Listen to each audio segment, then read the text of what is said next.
தமிழ் உறவுகள் அனைவரும் நம்பிக்கை குரல் சேனலுக்கு அன்புடன் வரவேற்கும். தொடர்ந்து நம்ம சேனலில் வேலைவாய்ப்பு பற்றி தான் பார்த்துட்ருக்கோம். ஸோ இன்றைக்கி நம்ம என்ன பார்க்க போகிறோம் அப்படின்னா, தமிழக அரசுலேருந்து வந்திருக்கக்கூடிய ஒரு சூப்பரான வேலைவாய்ப்பு பற்றி தான் பார்க்க போகிறோம். ஸோ தமிழ்நாடு அரசு போக்குவரத்து துறையிலேருந்து கொடுத்துருக்காங்க. டிஎன்எஸ்டிசியில் கொடுத்துருக்கக்கூடிய இந்த வேலைவாய்ப்பு மொத்த காலிப்பணியிடங்கள் 1518 பணியிடங்கள் கொடுத்துருக்காங்க. ஸோ இதுக்கு எந்த விதமான எக்ஸாமினேஷனும் கிடையாது, மார்க் வச்சு தான் வேலை சொல்லியிருக்காங்க. ஸோ இதை பற்றின டீட்டெயில்ஸ் முழுமையாக பார்த்தலாம். இது தமிழ்நாடு அரசோட அப்ரெண்டிஸ் வேலை கொடுத்துருக்காங்க.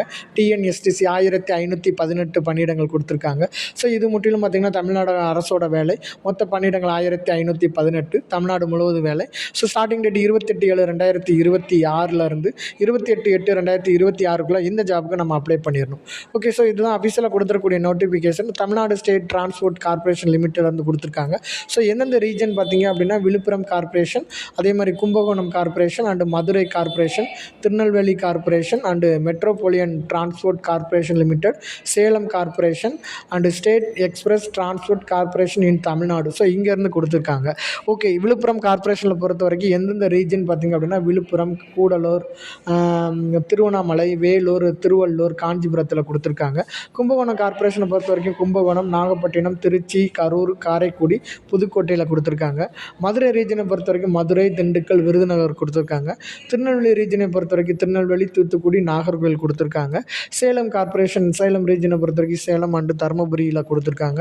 ஸோ அதே மாதிரி மெட்ரோபாலியன் டிரான்ஸ்போர்ட் கார்பரேஷன், ஸோ அதே மாதிரி ஸ்டேட் எக்ஸ்பிரஸ் டிரான்ஸ்போர்ட் கொடுத்துருக்காங்க. ஓகே, ஸோ இந்த ஜாபுக்கு நம்ம அப்ளை பண்ணணும் அப்படின்னா, ஸோ இதுக்கு என்னென்ன குவாலிஃபிகேஷன் என்ன அப்படிங்கிறத பார்த்துருவோம். ஸோ இதுக்கு டிப்ளமோ கிராஜுவேட்டட், அதே மாதிரி இன்ஜினியரிங் கிராஜுவேட்டட் வந்து இந்த ஜாபுக்கு வந்து நம்ம அப்ளை பண்ணிக்கலாம். ஸோ இதுக்கான பாசிங் இயர்னு கொடுத்துருக்காங்க. 2022, 23, 24, 25 அண்டு மே 2026 வரைக்கும் பாஸ் ஆனவங்க அப்ளை பண்ணிக்கலாம். ஸோ அதே மாதிரி பார்த்திங்க அப்படின்னா 1 இயர் வந்து அண்டர்ஷிப் ட்ரைனிங் கொடுக்குறாங்க அப்ரெண்டிஸாக. ஸோ அது ஓகே அப்படின்னா அடுத்து பெர்மனெண்ட் கொடுக்குறாங்க.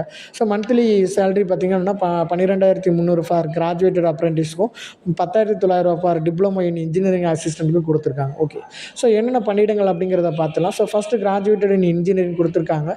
ஸோ இதுக்கு பார்த்திங்கன்னா என்னென்ன குவாலிஃபிகேஷன்னா, பிஇ அல்லது பிடெக் முடிச்சிருக்கணும். அது மட்டும் இல்லைங்க, ஃபஸ்ட் கிளாஸில் பாஸ் பண்ணியிருக்கணும். ஓகே, ஸோ என்னென்ன சப்ஜெக்ட் அப்படிங்கிறத பார்த்துலாம். ஸோ விழுப்புரத்தை பொறுத்த வரைக்கும் மெக்கானிக்கலில் 40, civil 10, electrical and electronics engineering 20, computer science and engineering information technology 30, மொத்தம் 100 பணியிடங்கள் கொடுத்துருக்காங்க விழுப்புரம் ரேஞ்சில். ஸோ அதே மாதிரி கும்பகோணம் டிஎன்எஸ்டிசியில் பார்த்திங்க அப்படின்னா மெக்கானிக்கல் அல்லது ஆட்டோமொபைல் இன்ஜினியர் 51, ஸோ அது மட்டும் கொடுத்துருக்காங்க. அதே மாதிரி சேலம் ரீஜனில் பொறுத்த வரைக்கும் 45 ஆட்டோமொபைலும், ஸோ அதே மாதிரி எலக்ட்ரிக்கல் அண்ட் எலக்ட்ரானிக்ஸில் 3, மொத்தம் 48 பணியிடங்கள் கொடுத்துருக்காங்க. மதுரை ரீஜனை பொறுத்த வரைக்கும் mechanical automobile engineering 18, electrical and electronic engineer 2, மொத்தம் 20 பணியிடங்கள் கொடுத்துருக்காங்க. ஸோ அதே மாதிரி டிஎன்எஸ்டிசி திருநெல்வேலியில் பார்த்திங்க அப்படின்னா 66 பணியிடங்கள் கொடுத்துருக்காங்க. ஸோ இந்த 66 பணியிடங்கள் பார்த்திங்க அப்படின்னா சிவில் இன்ஜினியரில் 4, மொத்தம் 64 + 4 70 பணியிடங்கள் கொடுத்துருக்காங்க. சென்னை ரீஜனை பொறுத்த வரைக்கும் மொத்தம் பணியிடங்கள் 100, மெக்கானிக்கல் அண்ட் ஆட்டோமொபைல் இன்ஜினியரிங்கில் 80, சிவில் இன்ஜினியரில் பார்த்திங்க அப்படின்னா அதில் ஒரு 10 வேக்கன்சி கொடுத்துருக்காங்க. அது மட்டும் இல்லைங்க, எலக்ட்ரிக்கல் அண்ட் எலக்ட்ரானிக்கில் ஒரு 10 கொடுத்துருக்காங்க. மொத்தமாக 100 வேக்கன்சி கொடுத்துருக்காங்க. அதே மாதிரி எஸ்சிடிசி தமிழ்நாட்டில் பார்த்திங்க அப்படின்னா தமிழ்நாடு லெவலில் மெக்கானிக்கலில் 60, சிவில் இன்ஜினியர் 2, அப்புறம் எலக்ட்ரிக்கல் எலக்ட்ரானிக்ஸில் 6, மொத்தம் பார்த்திங்கன்னா 68 பணியிடங்கள் கொடுத்துருக்காங்க. ஸோ ஓவரால் பார்த்திங்க அப்படின்னா மெக்கானிக்கல் ஆட்டோமொபைல் இன்ஜினியருக்கு 360, சிவில் இன்ஜினியருக்கு 26 பணியிடங்கள், எலக்ட்ரிக்கல் எலக்ட்ரானிக்ஸில் 41 பணியிடங்கள், கம்ப்யூட்டர் சயின்ஸ் அல்லது இன்ஃபர்மேஷன் டெக்னாலஜியில் 30 பணியிடங்கள், மொத்தம் பார்த்திங்க அப்படின்னா 457 பணியிடங்கள் பார்த்திங்கன்னா கிராஜுவேட்டட் இன் இன்ஜினியரிங் லெவலில் முடித்தவங்களுக்கு கொடுத்துருக்காங்க. ஸோ 2வது பணியிடங்கள் பார்த்திங்க அப்படின்னா டிப்ளமோ இன் இன்ஜினியரிங் கொடுத்துருக்காங்க. ஸோ இதுவும் ஒவ்வொரு டிபார்ட்மெண்ட் வைஸ் எவ்வளோ போஸ்ட் அப்படிங்கிறத பார்த்துடலாம். ஸோ விழுப்புரம் ரீஜனை பொறுத்த வரைக்கும் மெக்கானிக்கலில் 10, சிவில் 4, எலக்ட்ரிக்கல் எலக்ட்ரானிக்கல் 11, கம்ப்யூட்டர் சயின்ஸில் 15, மொத்தம் 40 பணியிடங்கள் கொடுத்துருக்காங்க. கும்பகோணம் ரீஜனை பொறுத்த வரைக்கும் மெக்கானிக்கல் 123, சிவில் கிடையாது. ஸோ மொத்தம் 123 பணியிடங்கள் தான் கொடுத்துருக்காங்க. சேலம் ரீஜனை பொறுத்த வரைக்கும் மெக்கானிக்கல் 45, ஸோ மொத்தம் 45 பணியிடங்கள் கொடுத்துருக்காங்க. மதுரை ரீஜனை பொறுத்த வரைக்கும் மெக்கானிக்கலில் 48, எலக்ட்ரிக்கல் எலக்ட்ரானிக்ஸ் வந்து பார்த்திங்கன்னா 3, மொத்தம் 51 பணியிடங்கள் கொடுத்துருக்காங்க.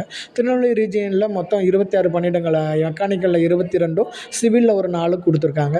ஸோ சென்னை ரீஜனை பொறுத்த வரைக்கும் மெக்கானிக்கலில் 80, அதே மாதிரி சிவில் இன்ஜினியரில் 10, எலக்ட்ரிக்கல் அண்ட் எலக்ட்ரானிக் இன்ஜினியரில் 10, கம்ப்யூட்டர் சயின்ஸில் பார்த்திங்கன்னா 38 பணியிடங்கள், மொத்தம் 138 பணியிடங்கள் வந்து நமக்கு கொடுத்துருக்காங்க. அதாவது எஸ்சிடிசி தமிழ்நாடை பொறுத்த வரைக்கும் மெக்கானிக்கலில் 60, சிவில் இன்ஜினியரில் 2, எலக்ட்ரிக்கல் எலக்ட்ரானிக்ஸில் 6, மொத்தம் 68 பணியிடங்கள். இப்போ ஓவரால் பார்த்திங்க அப்படின்னா மெக்கானிக்கல் அல்லது ஆட்டோமொபைல் இன்ஜினியரில் 338 பணியிடங்களும், சிவில் இன்ஜினியரில் 20 பணியிடங்கள் கொடுத்துருக்காங்க. எலக்ட்ரிக்கல் அண்ட் எலக்ட்ரானிக்ஸ் இன்ஜினியரிங்கில் 30 பணியிடங்கள் கொடுத்துருக்காங்க. கம்ப்யூட்டர் சயின்ஸ் அண்ட் கம்ப்யூட்டர் டெக்னாலஜியில் பார்த்தீங்க அப்படின்னா 53 பணியிடங்கள். மொத்தமாக பார்த்தீங்க அப்படின்னா 438 பணியிடங்கள் வந்து நம்ம கொடுத்துருக்காங்க. ஸோ மூணாவது பார்த்தீங்கன்னா graduated in general. So arts சயின்ஸில் முடிச்சிருக்கணும். ஸோ அதே மாதிரி ஆர்ட்ஸில் காமர்ஸ் அல்லது ஹியூமனிட்டிஸ் முடிச்சிருக்கணும்னு சொல்லியிருக்காங்க. ஸோ இதில் என்னென்னங்கிறத பார்த்துலாம். So name of the transport corporation பார்த்தீங்கன்னா விழுப்புரத்தில் பார்த்தீங்கன்னா BA, BSc, BCom, BBA, BBM, BCA. So இதில் ஏதாவது ஒரு டிகிரி முடிச்சிருந்தாலே போதும். ஸோ இது விழுப்புரத்தில் மொத்தம் 100 பணியிடங்களும், கும்பகோணத்தில் 251 பணியிடங்கள், மதுரையில் 37 பணியிடங்கள், திருநெல்வேலியில் 93 பணியிடங்கள், சென்னையில் 62 பணியிடங்கள், தமிழ்நாடு லெவலில் 80 கொடுத்துருக்காங்க. ஸோ மொத்தம் பார்த்திங்கன்னா 623. ஸோ கிராஜுவேட்டட் இன் ஜென்ரல், அதாவது ஆர்ட்ஸ் அண்ட் சயின்ஸில் கொடுத்துருக்காங்க. ஓகே, ஸோ இந்த மாதிரி வேலைவாய்ப்புக்கு ஸோ என்னென்ன எஜுகேஷன் குவாலிஃபிகேஷனுங்கிறத பார்த்துலாம். ஃபஸ்ட்டு கிராஜுவேட்டட் இன்ஜினியரிங் பார்த்திங்க அப்படின்னா ஃபஸ்ட் கிளாஸில் நம்ம பாஸ் பண்ணிக்கணும்.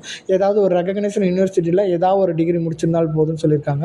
ஸோ அதே மாதிரி கேட்டகரி 2 டெக்னிக்கல் அண்ட் அதாவது டிப்ளமோ அப்ரெண்டிஸ்க்கு பார்த்திங்க அப்படின்னா ஃபுல் டைமில் நம்ம டிப்ளமோ கோர்ஸ் முடிச்சிருக்கணும். ஸோ அது மட்டும் இல்லைங்க, ஏதாவது கவர்மெண்ட் அல்லது கவர்மெண்ட் எய்டில் வந்து டெக்னிக்கல் எஜுகேஷனில் வந்து நம்ம முடிச்சிருக்கணும்னு சொல்லியிருக்காங்க. கேட்டகரி 3 பார்த்திங்கன்னா நான் இன்ஜினியரிங் கிராஜுவேட்டட் அப்ரெண்டிஸு. ஸோ இது பார்த்திங்கன்னா arts and science, commerce, humanity, அதாவது BA, BSc, BCom, BBA, BBMல ஸோ இந்த சயின்ஸு, காமர்ஸ், ஹியூமனிட்டிஸ் வந்து ஃபுல் டைமில் முடிச்சிருக்கணும்னு சொல்லியிருக்காங்க. ஏஜ் லிமிட்டட் பார்த்திங்கன்னா ஆஸ் பர் அப்ரெண்டிஸ் ரூல்னு கொடுத்துருக்காங்க. ஸோ அதுக்கப்புறம் பார்த்திங்க அப்படின்னா மினிமம் ஃபிசிக்கல் ஸ்டாண்டர்ட்ஸ் பார்த்திங்க அப்படின்னா so that is for the apprentice rule 1992 படி அதை ஃபாலோ பண்ணுற மாதிரி கொடுத்துருக்காங்க. இதுக்கான டியூரேஷன் ஆஃப் ட்ரைனிங் பார்த்திங்க அப்படின்னா 1 இயர் வந்து ட்ரைனிங் பீரியட் கண்டக்ட் பண்ணுறாங்க. ஸோ அதுக்கப்புறம் வந்து பெர்மனன்ட் போஸ்ட் வந்து கொடுக்குற மாதிரி சொல்லியிருக்காங்க. ஸோ அது மட்டும் இல்லை, ப்ரீவியஸ் ட்ரைனிங் எக்ஸ்பீரியன்ஸ் எதுவும் வேணுமா அப்படின்னா so candidate who have already undergone or currently undergoing அப்ரெண்டிஸ்ஷிப்பை இருக்கிறவங்க. ஸோ இதில் வந்து பார்த்திங்க அப்படின்னா நம்ம நாட் எலிஜிபிள்னு கொடுத்துருக்காங்க. ஓகே, ஸோ அதுக்கப்புறம் செலெக்ஷன் ப்ராசஸ் பொறுத்த வரைக்கும் ஸோ எப்படி பண்ணுவாங்க அப்படின்னா ஸோ முற்றிலும் பார்த்திங்கன்னா ஷார்ட் லிஸ்ட்டை வச்சு தான் நம்ம பண்ணுறாங்க. ஸோ ஷார்ட் லிஸ்ட் எப்படின்னா நம்ம ஆன்லைனில் அப்ளை பண்ண போகிறோம். ஸோ அப்ளை பண்ணுறதுலேருந்து ஷார்ட் லிஸ்ட் நமக்கு வந்து அவங்க ஃப்ரேம் பண்ணுறாங்க.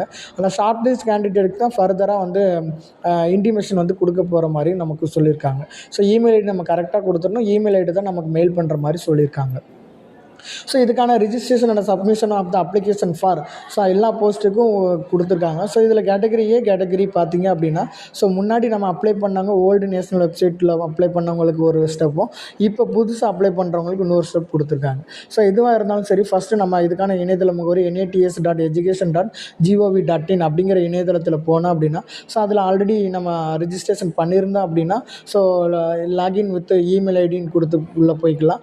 அப்படி இல்லை அப்படின்னா புதுசாக ரிஜிஸ்டர் பண்ணுறதா இருந்தால் ஸ்டூடெண்ட் லாகின்னை கிளிக் பண்ணிவிட்டு நம்ம ஸ்டெப் பை ஸ்டெப் ப்ரொசீஜரை ஃபாலோ பண்ணி டீட்டெயில்ஸை கொடுத்துட்டு நம்ம அப்ளை பண்ணிக்கலாம்னு சொல்லியிருக்காங்க. ஓகே, ஸோ அது மட்டும் இல்லைங்க, ஸோ இதுக்கான குவாலிஃபிகேஷன் எல்லாமே நம்ம பார்த்துட்டோம். ஸோ இதுக்கு வேறு எந்த விதமான ட்ராவல் அண்ட் அலவன்ஸும் நமக்கு கொடுக்க மாட்டாங்க.